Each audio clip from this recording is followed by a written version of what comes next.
Halo semuanya, selamat datang lagi di sesi bedah materi kita. Hari ini kita bakal ngebongkar sesuatu yang sering banget kita lihat tapi mungkin jarang kita pertanyakan, keajaiban matematika di balik survei. Pernah nggak sih Anda lihat data jajak pendapat di berita, terus mikir, kok bisa ya pendapat 1.000 orang diklaim mewakili seluruh negara? Kesannya kayak sulap kan? Tapi percaya deh, ini bukan tebak-tebakan. Ada sains yang sangat terstruktur di baliknya. Nah, siap-siap, karena kita bakal ngupas tuntas ilmu probabilitas di balik sampel survei ini, murni dari materi sumber kita, dan ngebuktiin gimana proses ini bisa sah secara ilmiah. Oke, coba kita pikirin masalah intinya. Gimana caranya kita bisa tahu isi kepala jutaan orang? Kita jelas nggak punya waktu berpuluh-puluh tahun, apalagi dana tak terbatas, buat ngetok pintu orang satu persatu alias sensus penuh. Secara logistik, itu mustahil. Nah, disinilah survei hadir sebagai pahlawan kita. Survei itu ibarat jembatan cerdas antara sampel yang kecil banget dengan kenyataan di populasi yang masif. Tapi ya, seperti yang bakal kita lihat nanti, nggak sembarang kerumunan orang di jalan bisa kita sebut sebagai sampel yang valid. Nih, satu hal yang penting banget buat kita sepakati. Sekedar nanya ke orang-orang yang kebetulan lewat di jalan, atau yang sering disebut sampel seadanya, itu sama sekali nggak berlaku di sains ini. Kalau kita mau membangun interval kepercayaan dan benar-benar memproyeksikan hasilnya ke populasi yang lebih luas, kita mutlak butuh yang namanya sampel probabilitas. Simpelnya gini, ini adalah sampel yang ditarik lewat proses acak, di mana peluang terpilihnya setiap orang itu udah diketahui secara pasti. Tanpa perhitungan yang ketat ini, wah, hasil kita bakal penuh bias, dan secara statistik, ya nggak ada gunanya sama sekali. Jadi buat mecahin teka-teki logistik ini, kita bakal ngelewatin 6 langkah. Mulai dari keajaiban sampel probabilitas, ngebangun kerangka sampel, milih metode pemilihan acak, terus ngebahas stratifikasi, pengelompokan untuk efisiensi biaya, dan terakhir, pembobotan biar hasilnya seimbang sempurna. Oke, kita langsung masuk ke langkah pertama, keajaiban sampel probabilitas. Menarik sampel yang valid itu butuh ketaatan ketat pada beberapa aturan dasar. Biar ini berhasil, ada 4 prinsip utama nih. Pertama, tentukan populasinya. Kedua, cari cara buat ngakses kerangka sampelnya. Ketiga, tarik subjeknya lewat proses acak. Dan keempat, kita harus tahu probabilitas seleksi tiap elemennya. Kalau mau dibayangin, proses ini tuh persis kayak kita lagi ngambil bola-bola bernomor dari sebuah toples raksasa. Asalkan kita ngocok toplesnya dengan kuat dan ngambil tanpa ngintip, kita bisa ngejamin keadilan matematisnya. Tiap bola punya peluang yang sama. Dan yang paling penting, peluang itu diketahui secara pasti. Tapi ya, di dunia nyata, praktiknya kadang nggak semulus teori.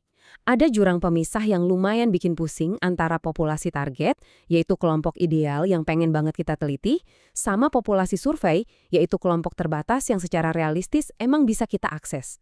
Ini benar-benar jadi sakit kepala pertama buat para peneliti, nentuin siapa yang sebenarnya bisa mereka hubungi.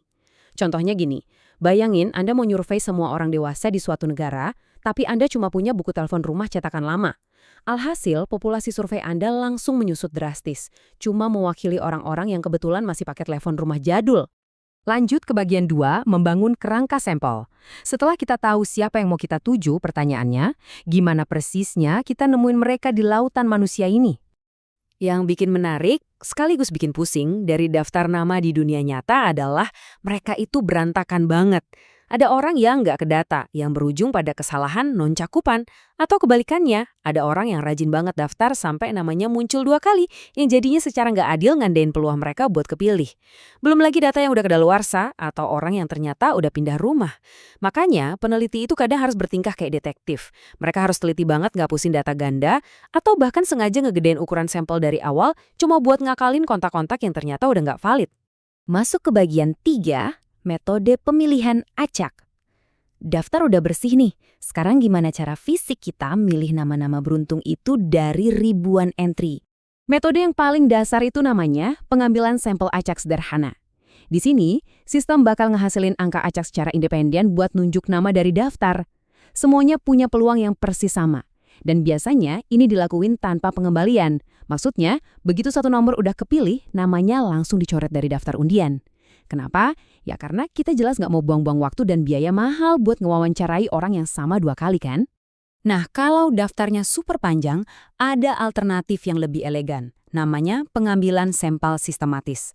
Coba bayangin Anda punya buku telepon berisi ratusan ribu nama.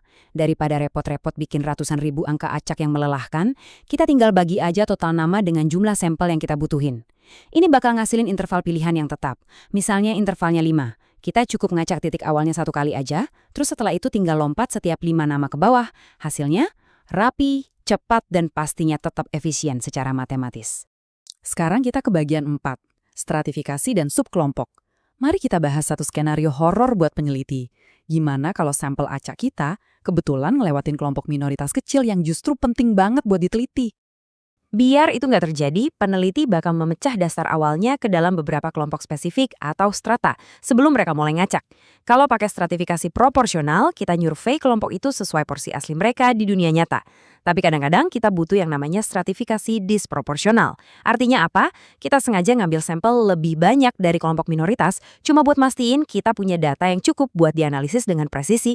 Bener sih, kita mungkin ngorbanin sedikit akurasi rata-rata keseluruhannya, tapi ini penting banget biar suara kelompok kecil ini tetap kedengaran dan bisa diukur dengan benar.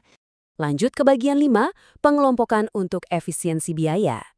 Coba bayangin rintangan logistik masif ini. Gimana jadinya kalau orang-orang yang terpilih acak tadi ternyata tersebar ratusan kilometer, ngelewatin gunung dan lautan? Kalau kita harus bayar ongkos jalan pewawancara buat keliling negeri, wah bisa bangkrut proyeknya. Solusinya pengelompokan. Daripada nyebar buta kemana-mana, kita milih beberapa klaster. Contohnya, kita acak beberapa sekolah, terus kita cuma nyurvei siswa yang ada di sekolah-sekolah terpilih itu aja. Ongkos jalan langsung aman. Tapi awas, ada jebakannya. Dan ini diukur pakai korelasi intrakelas atau ROH. Masalahnya, siswa di sekolah yang sama itu biasanya punya karakteristik yang mirip-mirip. Karena kurang beragam, kita jadi kehilangan informasi kaya yang biasanya kita dapat dari orang-orang yang tinggalnya berjauhan. Intinya, dompet emang aman, tapi kita bayar pakai presisi statistik yang sedikit turun. Kalau kita perhatiin tabel angka-angka di dunia nyata buat nyari ukuran klaster yang optimal ini, polanya tuh menarik banget. Makin mirip orang-orang di dalam satu klaster, atau makin tinggi nilai rohnya, jumlah sampel ideal yang sebaiknya kita ambil per klaster, itu justru makin turun drastis. Ini ngebuktiin banget kalau bikin survei itu bukan urusan asal nelpon orang.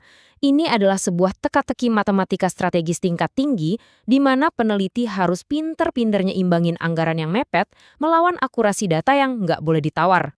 Terakhir, bagian 6, pembobotan untuk keseimbangan sempurna. Poin krusialnya di sini adalah perjalanan itu nggak berhenti waktu telepon dimatikan.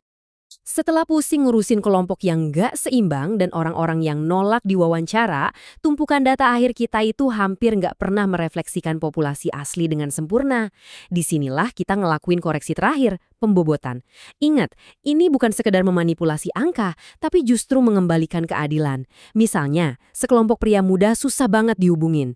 Nah, satu pria muda yang berhasil kita survei bakal dikasih bobot atau nilai suara yang sedikit lebih besar buat mewakili teman-temannya yang absen. Entah pakai bobot ekspansi atau bobot relatif, langkah empati matematis ini mastiin kalau angka final kita itu benar-benar jujur.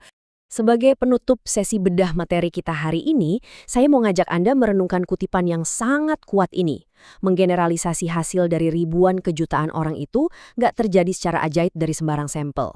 Itu adalah buah dari disiplin ketat ilmu probabilitas, pembersihan kerangka sampel, stratifikasi, dan koreksi bobot.